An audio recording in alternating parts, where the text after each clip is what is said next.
número es muy pequeño y obviamente es muy atrevido establecer una afirmación en esto, se podría decir que el 30% de los pacientes que no utilizan agentes bypassiantes en un contexto quirúrgico van a tener sangrado postoperatorio y van a tener necesidad de uso de agente bypassiante. Les cuento un poquito lo que ha pasado con nuestros pacientes. Pues obviamente al inicio teníamos mucho temor de utilizar la molécula sin el uso de terapia profiláctica previo a cualquier procedimiento. Pero después de que aparecieron los eventos adversos serios, entonces más bien nos daba miedo utilizar el agente bypassiante, ¿verdad?, previo a cualquier procedimiento quirúrgico. Pues le fuimos perdiendo el miedo y los pacientes también. Entonces en este momento ya hemos realizado varias extracciones dentales, inclusive cordales, sin uso de agentes bypassiantes. Tuvimos un paciente que tomó la decisión también propia de hacer una gastroscopía con toma de biopsia sin uso de agentes bypassiantes y hemos tenido infiltraciones nerviosas y punciones articulares sin uso de agentes bypassiantes. Entonces definitivamente es una respuesta que todavía no tenemos, insisto, el tiempo nos la dará e iremos estableciendo guías del manejo quirúrgico en estos pacientes que se encuentran bajo terapia con emicizumab. Lo que sí le puedo decir es que una de las cosas que ha generado esto es que nos viene a reeducar a nosotros como hematólogos y a reeducar al paciente también, en el sentido de que antes a estos pacientes le decíamos, si usted tiene dolor, trate. Si usted tiene el más mínimo sangrado, trate. Ahora hemos aprendido que hay que ser cautos y cerciorarnos de si realmente es un sangrado que amerita tratamiento y además enseñarle al paciente que no es que no va a sangrar. O sea, el paciente va, se extrae el diente y sangra, pero sangra lo que sangramos cualquiera de nosotros. Ok. En cuanto a otra de las preocupaciones que surgen con el uso de las terapias no sustitutivas es el establecer estudios de laboratorio lo suficientemente sensibles y específicos que nos permitan tener un acceso al control homeostático que estamos teniendo en estos pacientes. Entonces, una de las cosas que tenemos hasta el momento es que en circunstancias generales, o sea, en el día a día del paciente, no es necesario que estemos monitorizando ese control homeostático, sino que es la clínica lo que nos va a determinar si el medicamento está funcionando o no está funcionando. ¿Cuándo se vuelve un problema? Cuando tenemos que tomar decisiones, es decir, en el contexto quirúrgico o en el contexto de un sangrado. Entonces, como ya sabemos, el emicizumab ejerce la misma función que el factor 8. Entonces, todos aquellos estudios que utilicen la activación del factor 8 no nos van a servir. Es decir, los estudios de primera etapa no sirven. Lo que se ha visto y lo que se ha utilizado hasta el momento son los estudios cromogénicos con reactivos de bovino, porque eso no solo nos va a permitir medir el factor 8, digamos, si lo queremos medir, sino que también el título del inhibidor, que nada más que es una pregunta que siempre hacen, lo que nosotros pudimos ver es que el título de inhibidor en todos los pacientes bajó. Ahora, para ya ir terminando la charla, la pregunta del millón. ¿Qué posición o qué postura va a tener la ITI con todas estas nuevas terapias y específicamente con el emicizumab? Yo los insto a leer este artículo que fue publicado por el doctor Guy Young en Blood Advances en el 2018, en donde él hace una reflexión básicamente haciendo esta pregunta, ITI versus emicizumab. Y lo que les puedo decir es que no estamos en el momento para contestar esa pregunta. Necesitamos que el tiempo pase, necesitamos más estudios, necesitamos más evidencia.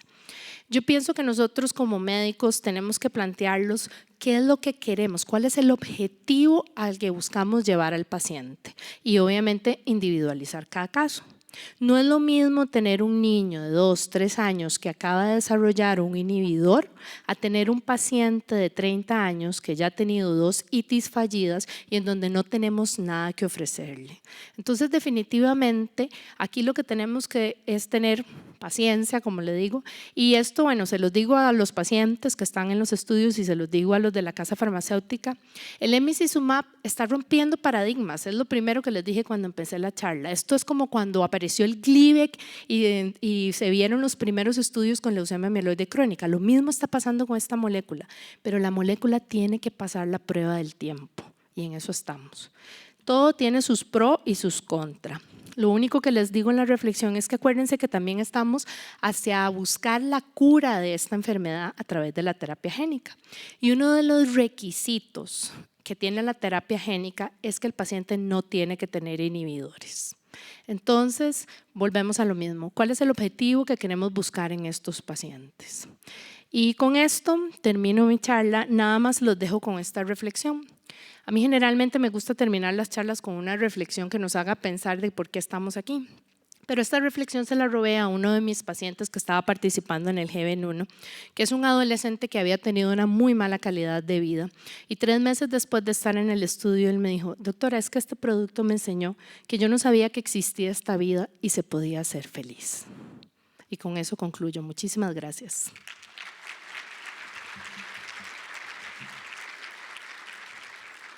Diez años.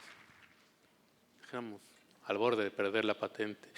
Empezó, es interesante, porque después hubo un segundo, pero empezó a tener tolerancia y los efectos empezaron a ser mucho más agresivos porque empezaron a elevar la dosis para poder mantener, por la tolerancia que se presentaba, y había mayores efectos secundarios, y bueno, se definió que ya había que cambiar a lo mejor de terapia inicial. Por este tipo de molécula quizás sea diferente, pero existe el riesgo. ¿Ha visto algo en alguien de los que están estudiando esta situación de que pueda generar, no inhibidores, no, bueno, difícilmente genera inhibidores, puede generar tolerancia? El día de mañana vamos a tener que elevar las dosis, vamos a tener que acercar el tratamiento, o sea, ponerlo más seguido. Bueno, tal vez voy a fragmentar la respuesta en dos. Lo uno es en cuanto a lo de los inhibidores, ¿verdad? Sí es importante recalcar, digamos, que en el GBN1 hasta el momento no ha habido ningún paciente que desarrolle anticuerpos contra el emicizumab, que es uno de los riesgos que puede existir. Sí hubo pacientes que mostraban, digamos, que un nivel menor que era sugerente de que podía existir un anticuerpo contra el emicizumab y que esto se solventó aumentando la dosis, porque acordémonos que la dosis de mantenimiento es de 1.5 miligramos por kilogramo. Entonces lo que se hizo básicamente fue subir la dosis a 3 miligramos por kilogramo y con eso se solventó el problema. En el estudio GBN2 hay un paciente que ya desarrolló anticuerpos contra el emicizumab, que fueron anticuerpos neutralizantes, ¿verdad? Pero yo pienso que, digamos, eso es desde el punto de vista de anticuerpos. Obviamente necesitamos más estudios para determinar cuál va a ser la prevalencia, que todo esto nos los están dando estos estudios que están participando ustedes, ¿verdad? Sí, digamos, en cuanto a lo que es la tolerancia per se, hay que recordar que y no sé si puedo decir esto, pero si no los de la casa farmacéutica me disculpan, que la dosificación del emicizumab, digamos, en estos estudios iniciales se hacía semanalmente, pero ya hay estudios que están corriendo, que están valorando la molécula de dosificación cada 2 semanas, cada 4, ¿verdad? Bueno, cada 3 y hasta un mes. Entonces yo pienso que en ese sentido, esta molécula nos va a permitir jugar en eso. O sea que obviamente probablemente en algún momento tomaremos la decisión de empezar con la menor dosificación, ¿verdad? Si vemos que el paciente no responde, entonces acercaremos esa dosificación y así jugaremos, como dice usted, con esa tolerancia que eventualmente podamos ver de acuerdo al comportamiento clínico que tiene el paciente. Gracias. ¿Otra le puedo preguntar? Perdón. ¿Hay alguna forma de medir cuánto de este medicamento queda dentro, tomando en cuenta que no tiene una vía tal cual de eliminación o que no se destruye como el factor 8 se elimina y se termina? O sea, ¿sabemos cuánto medicamento por ejemplo, esta capacidad de que se están aumentando las semanas? Quizá me hace pensar eso. Y la otra cuestión es, con estos pacientes que están con 0 tasa de sangrado, no los que están con inhibidor, imagino que GBN3 va por el mismo camino, pues, en los pacientes con inhibidor no tienen sangrado. ¿Cómo están midiendo la tasa de sangrado? O sea, nada más es sintomático, clínico, evidentemente pacientes con inhibidor pues será su articulación blanco, pero las otras articulaciones, esos sangrados, a lo mejor ese dolorcito, ese sangrado subclínico, ¿existe o no? ¿O están midiendo con resonancias, ultrasonidos? No lo sé. Ok. ¿Cuál era la primera pregunta? Sí, hay forma de medir cuánto. Ah, ok, ya me acordé. Bueno, entonces aquí lo importante es que obviamente, digamos, en el día a día, nosotros no hacemos medición del anticuerpo per se, porque es básicamente lo que les demostré desde el punto de vista farmacocinético. O sea, en el estudio ellos sí midieron que posterior a que se daba la dosis de carga, el medicamento alcanzaba un nivel de plató que se mantenía con la dosis de mantenimiento, que es más o menos rangos entre 45 y 50, ¿verdad?, miligramos por mililitro, y que con eso era capaz de que el 50% de los pacientes no sangraran. Bueno, ya vimos que la hipótesis inicial era de un 50% y ya vimos que fue superior. Entonces, realmente es eso. Digamos que yo pienso que no tiene sentido como medir o necesitar ese control del nivel del anticuerpo para darnos cuenta si está siendo efectivo o no. Ahora, desde el punto de vista, digamos, de los microsangrados, realmente lo que se ha estado haciendo es objetivizar cada sangrado. O sea, ¿qué quiero decir eso? Lo mismo que dije la vez pasada.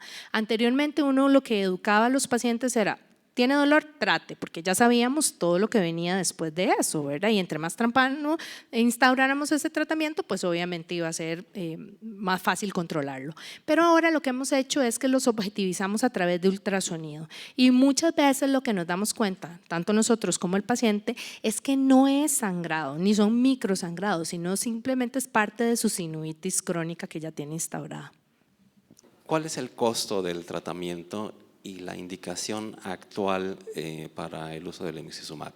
¿Es únicamente en pacientes hemofílicos con niveles de alta respuesta o viene a sustituir a los otros hemoderivados o complejos protrombínicos en este momento? Bueno, el costo se lo quedo viendo, doctor, porque la verdad es que no tengo ni la menor idea y me imagino que eso va a variar mucho dependiendo de cada país, pero las indicaciones aprobadas en este momento es el uso del emicizumab para todo paciente con inhibidor mayor o menor de 12 años, o sea, tanto la población pediátrica como la población adulta, independientemente del título.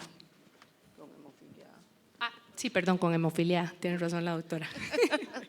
Bueno, pues por razones de tiempo, doctora, muchísimas gracias en nombre de AME, muy agradecida. Gracias.